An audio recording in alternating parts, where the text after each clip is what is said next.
Question लिखिए, show that, बना के रख ले, आगे काम आ जाएगी इसी क्वेश्चन में, प्रिज्म के क्वेश्चन कराऊंगा। Show that for a prism of prism angle 60 degree, show that for a prism of prism angle 60 degree, bracket में लिखना refractive index 1.5,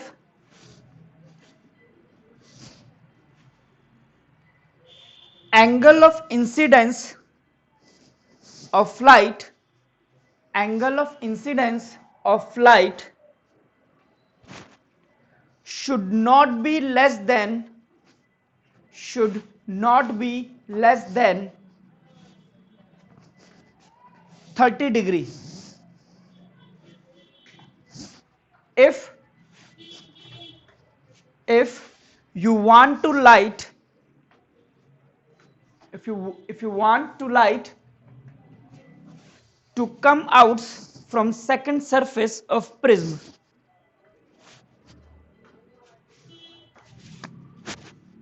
critical angle for glass air surface is 42 degree given that, and sine inverse 0.33 is equals to 19 degree given है। Try करके देखिए जरा, कुछ मत करो, इसको 30 पे इंसिडेंट कराइए,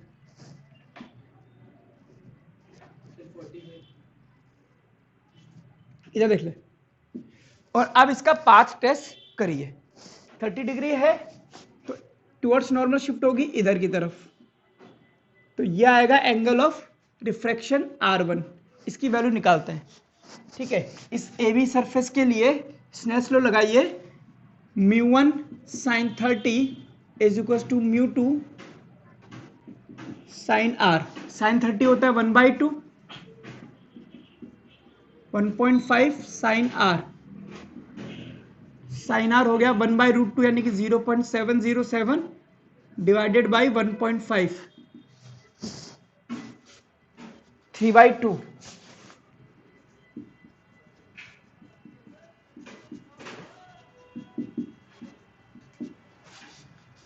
ठीक है, और ये आता है आपके पास 0.33।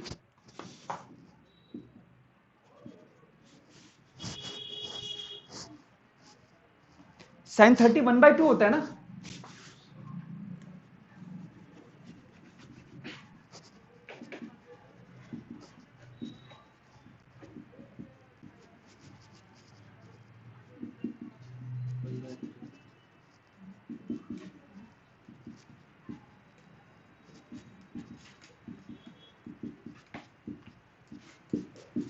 और इसकी वैल्यू कितनी दे रखी है आपको, 19 डिग्री, यानी कि यहां से कितने एंगल पे जाएगा, 19 डिग्री पे। फिर यहां आएगा, यहां पे एंगल कितना आएगा।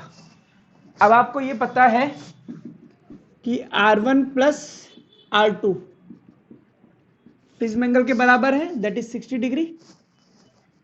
तो R1 हो गया 19 degree plus R2 is equal to 60 degree, तो कितना हो गया 60 माइनस 19, यानी कि 60 में से 20 गया 40, 40 से एक बढ़ा दो 41 डिग्री।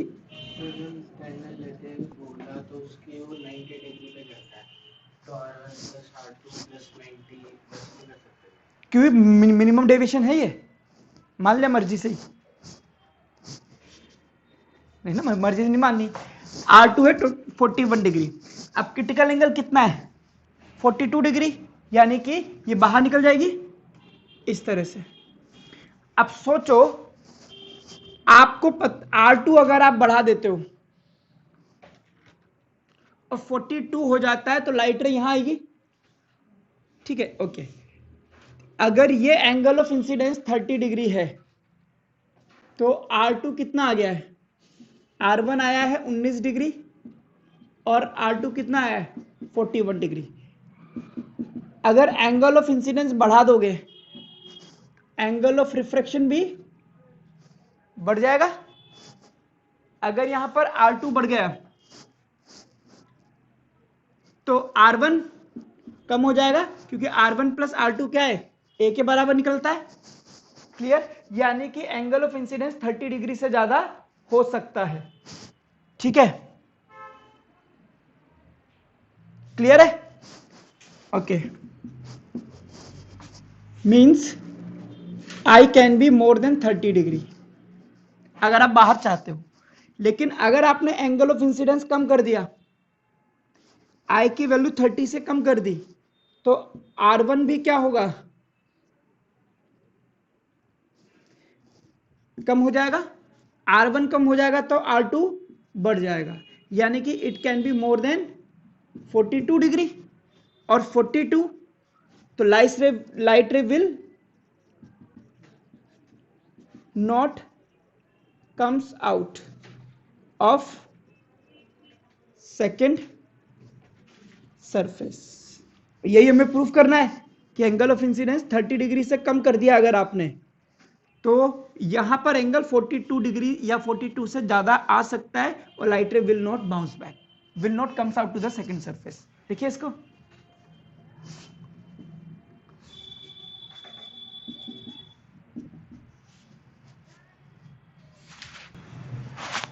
देखिए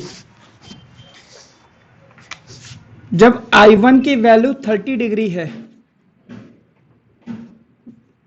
R1 आया 19 डिग्री और R2 आया 41 डिग्री और रिफ्रैक्शन हो रहा है कहां पर, AC पर। अगर मैं I1 30 डिग्री से कम कर दूंगा तो R1 19 डिग्री से कम आ जाएगा और R2 41 से ज्यादा आ जाएगा, यानी कि यहां पर TIR हो जाएगा। इसीलिए एंगल ऑफ इंसिडेंस 30 डिग्री से कम नहीं आना चाहिए, सिंपल सी बात, क्योंकि R1 प्लस R2 एक के बराबर है, एक कांस्टेंट है, ये कम होगा तो ये बढ़ेगा, तो R1 अगर कम होगा तो R2 बढ़ेगा ही बढ़ेगा। हाँ, अगर I1 30 डिग्री से बढ़ा देते हो आप तो R1 भी 19 डिग्री से बढ़ जाएगा और R2 41 से कम हो जाएगा, तो यहां पे रिफ्रैक्शन हो सकता है। तो कम हो तो ज्यादा हो तो चलेगा, बट कम होगा तो TIR के चांसेस हो जाएंगे, light ray will not come out of the second surface, simple सी बात। चलिए अगला कीजिए।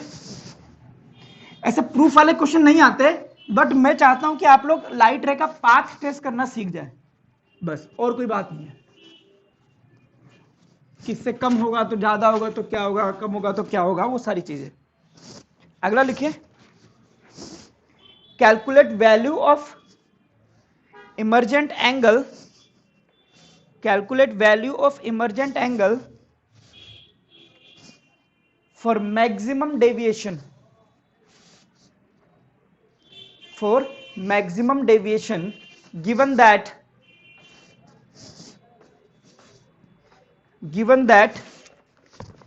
for a prism refractive index 3/2, sin inverse 2/3 is 42 degree, sin inverse 0.31 18 degree, sin inverse 0.465 28 degree.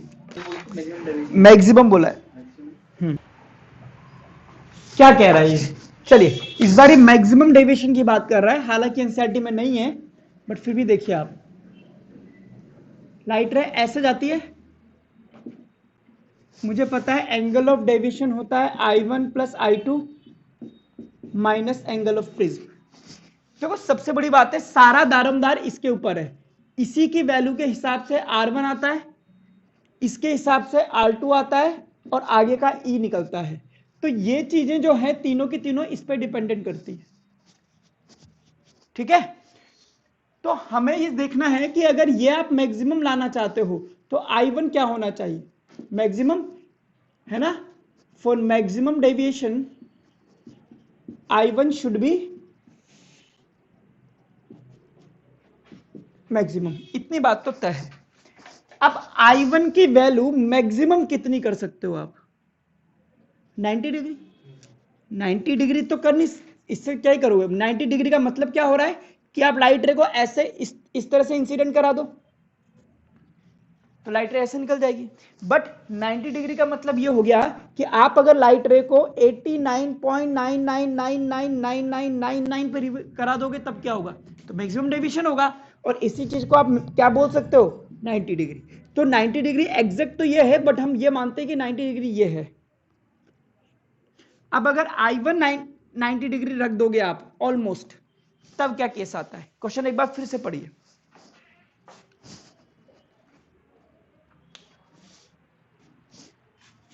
बस I1 को 90 डिग्री पुटअप करो और इसकी वैल्यू निकालना चालू कर दो, कीजिए। आइए, I1 कितना माना, 90 डिग्री, तो 1 sin 90, refractive index 3/2 sin R1। sin 90 क्या होता है 1, तो 2/3 sin R1। R1 कितना हो गया, साइन इनवर्स 2/3 यानी कि 42 डिग्री।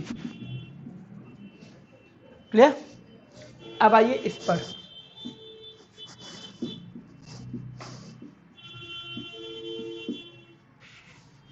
रिफ्रैक्टिव इंडेक्स 3/2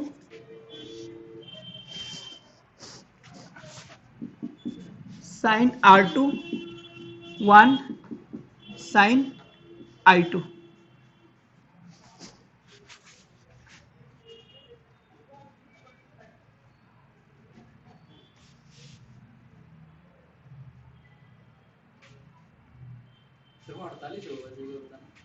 कहाँ पर ये 28, फिर इधर आया 3/2 साइन R2 साइन I2। अब R2 आपके पास नहीं है, अब R2 आप कैसे निकाल सकते हो, प्रिज्म एंगल दिया है, नहीं दिया, क्वेश्चन कहाँ गया, ये रहा, प्रिज्म एंगल देगा इसमें, फिर लिख लीजिए प्रिज्म एंगल 60 डिग्री।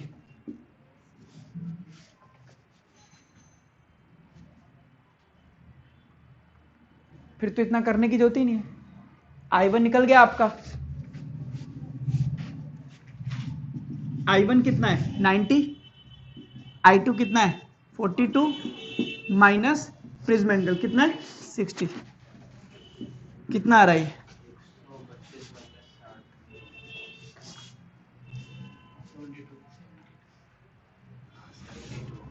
पूछा क्या है, I2 पूछा है ना, एक सेकेंड, I2 पूछा है, इसकी भी जरूरत नहीं थी भाई, I1 आपको पता है, A आपको पता है, इसकी भी जरूरत नहीं थी। सिंपल लगाइए deviation I1 plus I2 prism angle, I1 आपके पास 90 डिग्री है, इक्वल टू 60 डिग्री, और ये कितना है, ये तो दिया ही नहीं है, ये दिया ही नहीं है, वो ऐसे करना पड़ेगा। शिट, तो मतलब angle maximum 180 minus prism angle नहीं होगी। हाँ, तो 180 माइनस प्रिज्म एंगल, क्यों 180 कहां से लाए आप, फिर ऊपर वाले ऐसे मिलेंगी दोनों रेस, तो ये वाली रे ऐसे मिलेगी, तो ये एंगल कितना आया, तो ये वाली तो उसके ऊपर ही जाएगी ना, सरफेस के ऊपर। क्यों एंगल पे क्यों, ये वाली सरफेस पे क्यों जाएगी, क्यों, अच्छा हाँ, निकालना पड़ेगा इसमें, निकालो फिर, दोनों सरफेस पे लगाइए, स्नेस लो फिर से, एंगल की जरूरत नहीं है, पड़ेगी, बटन लगा ना, दोनों सरफेस पे स्नेस लो लगा, AB AC पर, तो 1 sin 90 3/2 sin R1 2/3 2/3 42 डिग्री। ठीक है, prism angle R1 plus R2 होता है, ये 60 डिग्री आ गया। R1 कितना आ गया 42 डिग्री, तो R2 कितना आ गया 18 डिग्री।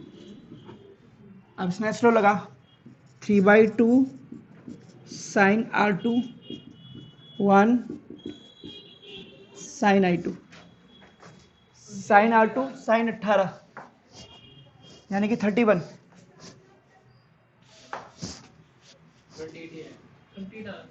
28 आ रहा है ना।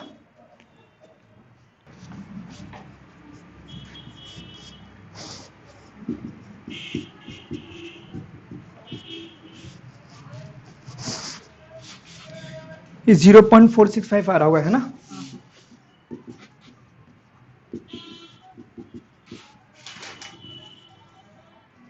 तो I2 कितना आ जाएगा 28 डिग्री।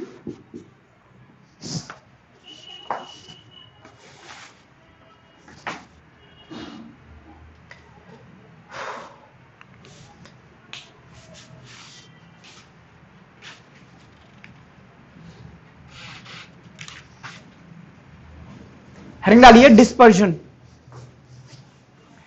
डिस्पर्जन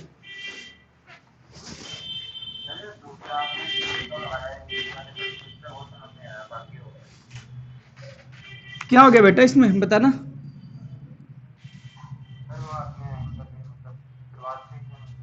अरे शुरुआत में मैंने R2 निकाल दिया ना, ये तो अलग से निकाला है। स्नेल्स लॉ तो ये लगाया ना, 3/2 रिफ्रैक्टिव इंडेक्स, इसी का एंगल, फिर बाहर वाले का रिफ्रैक्टिव इंडेक्स वो एंगल, बट R2 की जरूरत पड़ेगी इसलिए मैंने पहले निकाल दिया। कोई मैंने रॉकेट साइंस में लगा यार। डिस्पर्जन वही चीजें लिख लीजिए, splitting of white light into its 7 components, into its 7 components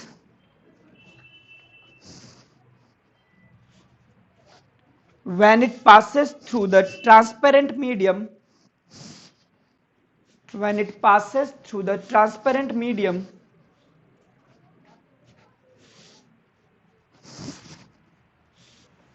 is called as dispersion। वही 10th वाली डेफिनेशन। अगली लाइन में, each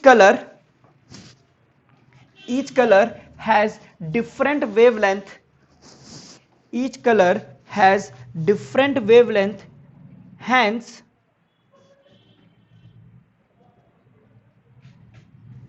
angle of deviation is different,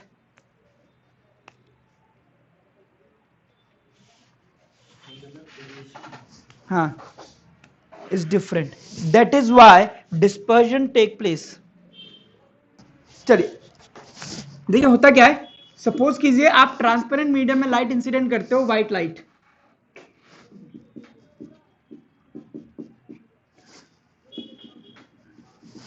जिसका वेवलेंथ सबसे ज्यादा होता है उसके लिए रिफ्रैक्टिव इंडेक्स सबसे कम होता है, और आपकी यूं कहो कि बेंडिंग भी उसकी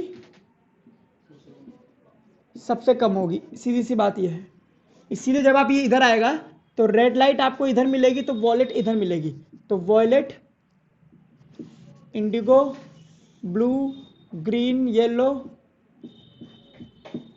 इस तरह से मिलती है लाइट, और इसी को आप बोलते हो डिस्पर्जन।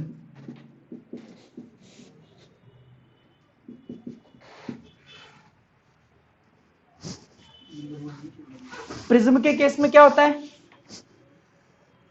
ये आपने 10th में पढ़ रखा है, रेड ऊपर क्योंकि सबसे कम मुड़ेगी यही, violet, indigo, blue, green, yellow, orange, red, और ये कहलाता है इसका एंगल ऑफ डेविएशन। तो angle of deviation for red light और angle of deviation for violet light.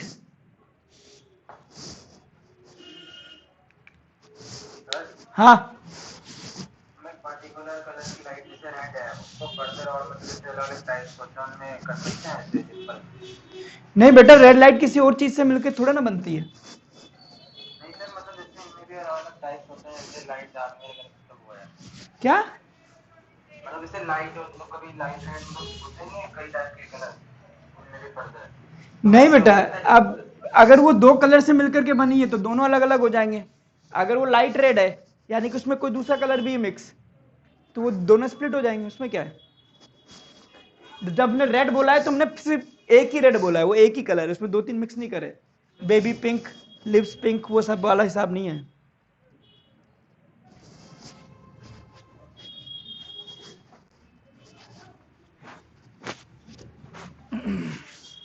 चलिए अगला जो टॉपिक लिखा रहा हूं सिलेबस में नहीं है, बट बैक एक्सरसाइज में दो क्वेश्चन उससे रिलेटेड दिए हुए हैं। ठीक है, तो हो सकता है वो डायरेक्ट क्वेश्चन ही पूछ रहे, तो वो क्वेश्चन करने के लिए आपके लिए ये जानना जरूरी है। लिखिए एंगुलर डेविएशन। एंगुलर नहीं बेटा, हर कभी था ही नहीं है, बस वो पीछे क्वेश्चन दे रखे हैं ना, इसलिए कराना पड़ जाता है। लिखिए एंगुलर डेविएशन, ब्रैकेट में लिखिए एंगुलर डिस्पर्जन। क्या होता है एंगुलर डेविएशन? ये देखिए एंगुलर डेविएशन क्या होता है, वॉयलेट कलर का angle of deviation minus red colour का एंगल ऑफ डेविएशन। अब अगर मैं प्रिज्म एंगल बहुत छोटा मान लूं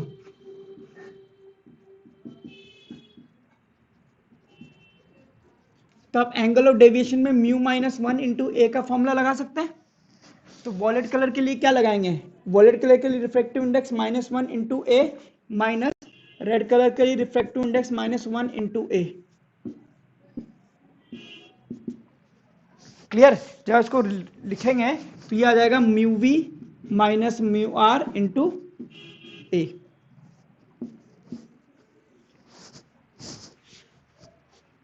और यही आपका कहलाता है एवरेज एंगल ऑफ डेविएशन। हाँ एवरेज, एंगुलर सॉरी, एंगुलर ही लिखवाया ना।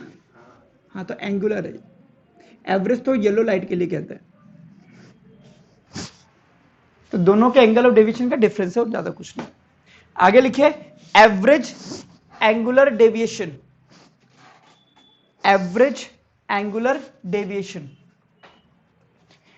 अब देखो विबग्योर होता है,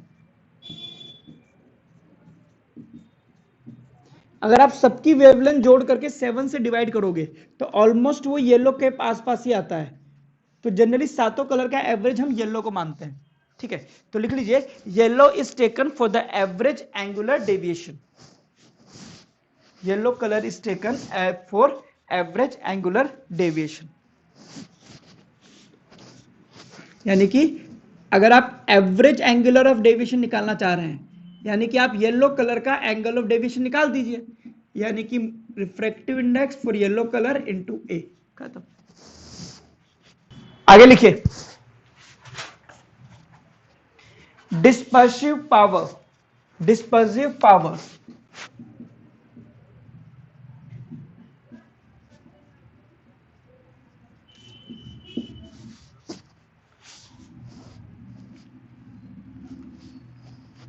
इसको हम बताते हैं ओमेगा से।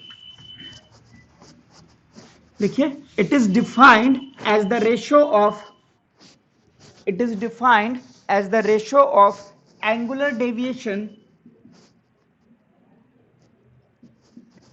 to the average angular deviation. Angular deviation Hmm. to the average Angular deviation.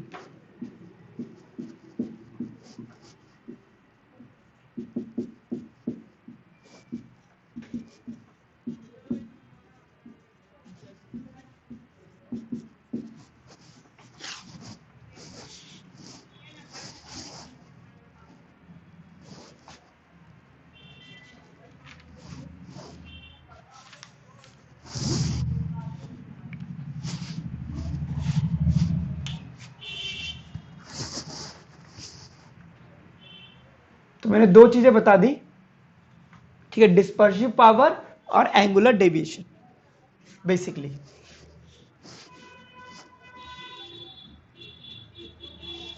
तो एक बार आप लिख सकते हैं कि एंगुलर डेविएशन क्या होता है, वॉलेट माइनस रेड। और एवरेज क्या होता है? येलो। ठीक है, दोनों का रेशो ले लोगे, ओमेगा आ जाएगा। यही मैंने आपको पढ़ाया है। ओमेगा क्या है? Dispersive power. तो याद भी हो जाता है इजी है बेटा। अरे इसका मतलब फिजिकल मीनिंग क्या हुआ? वही बता रहा हूं, आगे आजा, लिख, आगे टॉपिक लिख। Deviation without dispersion, deviation without dispersion क्या मतलब है? लाइट रे का डेविएशन हो, यानी कि इंसिडेंट लाइट का पाथ बदल जाए, बट डिस्पर्शन ना हो, यानी कि लाइट रे 7 कंपोनेंट कलर में बटनी नहीं चाहिए। पढ़िए क्या हेडिंग है, लिखिए इसमें। In this case net angular, in this case net angular deviation should B 0। क्या मतलब है? क्या करना है हमें? डिस्पर्शन नहीं कराना, क्या कराना है? डेविएशन। इसके लिए क्या करते हैं? ये न्यूटन का क्लासिकल एक्सपेरिमेंट है। आप आइडेंटिकल प्रिज्म को इस तरह से रख दीजिए, क्या होगा? डिस्पर्शन नहीं कराना, यानी कि व्हाइट लाइट को बांटना नहीं है 17 कलर में। तो जब ये इसमें से बटेगी तो इसमें से तो बट जाएगी ऐसा करके ऐसे, लेकिन जब इसमें से जाएगी ये सारे के सारे मिल जाएंगे और ऐसे निकल जाएगी। तो देखो इंसिडेंट लाइट का पाथ क्या था? ये, बट डेविएट होके यहां से निकल रही है, तो डेविएशन तो आ गया, बट डिस्पर्शन नहीं हुआ। बनाइए इसको।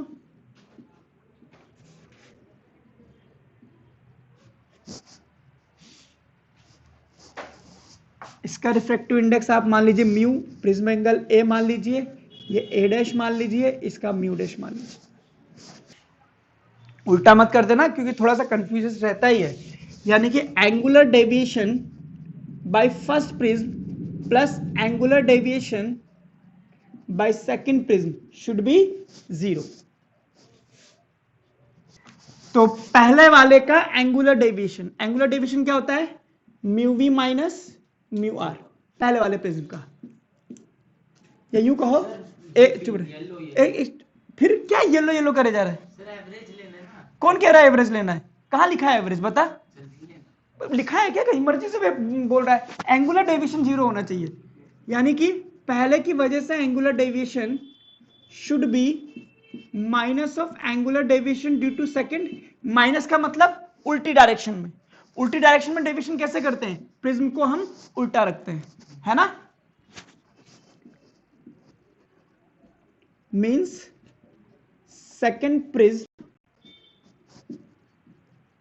मस्ट बी in opposite या must produce opposite deviation, hence it should be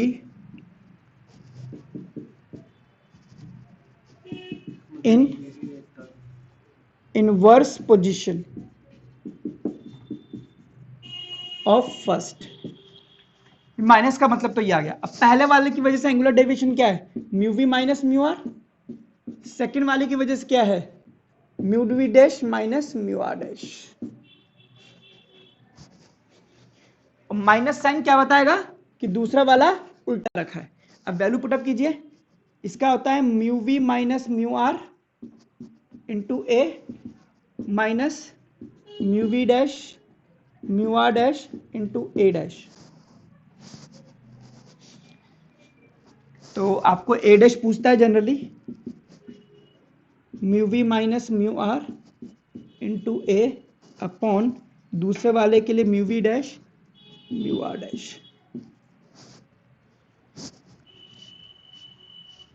इसको बोलते हैं न्यूटन्स क्लासिकल लॉ। सर इसमें ये सेम नहीं होना चाहिए, म्यू वी इसमें डैश क्यों है? क्या मतलब इसका रिफ्रैक्टिव इंडेक्स अलग है, इसका प्रिज्म एंगल अलग है, तो दोनों का डेविएशन बराबर कैसे आ जाएगा? सर अगर दोनों चीजें सेम हो ये, हाँ तो ये हाँ, तब इसका mu we minus mu r is equal to mu we dash minus mu r आ जाएगा, कोई दिक्कत नहीं। अगर आइडेंटिकली रख देगा तो बात ही अलग है, फिर तो सब कुछ बराबर आ गया। लिखिए डिस्पर्जन विदाउट डेविएशन, मतलब क्या है? डिस्पर्जन हो जाए, डिस्पर्जन हो विदाउट डेविएशन, डिस्पर्जन हो जाए डेविएशन ना हो। आइए इसका मतलब क्या है वो देखिए।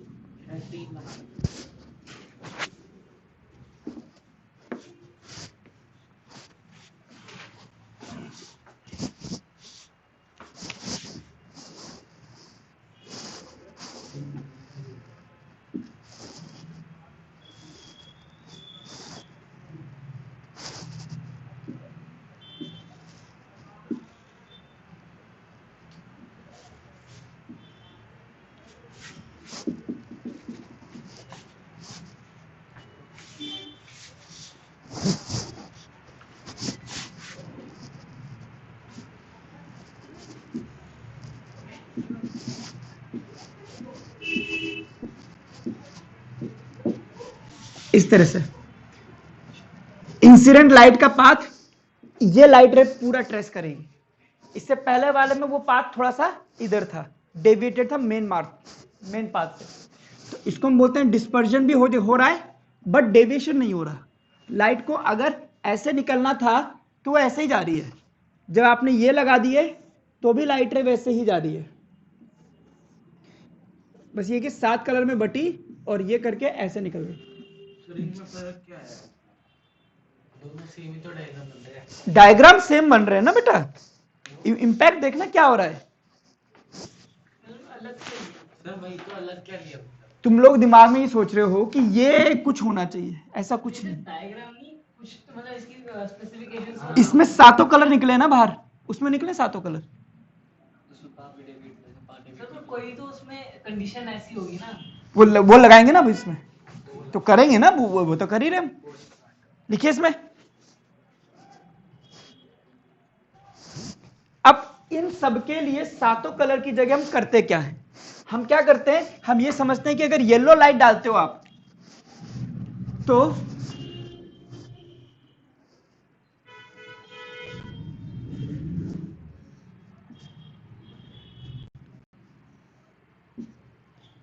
येलो लाइट,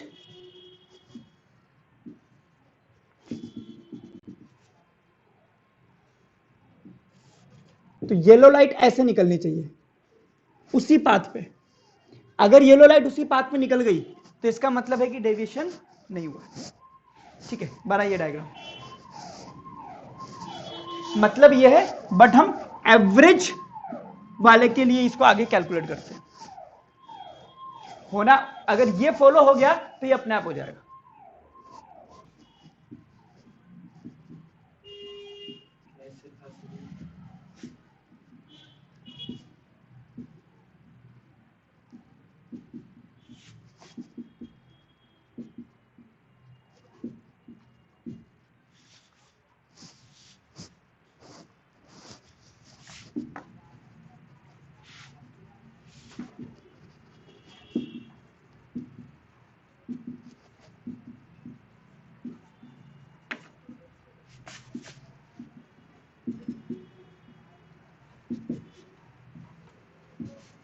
ये है कॉन्सेप्ट कि येलो लाइट का नेट डेविएशन क्या आना चाहिए?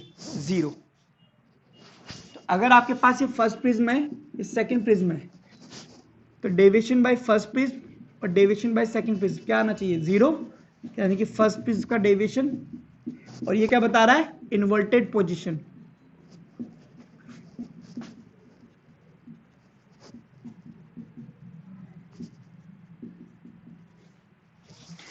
येलो लाइट के लिए है ना, यानी कि mu yellow -1 A should be minus mu yellow -1 A dash.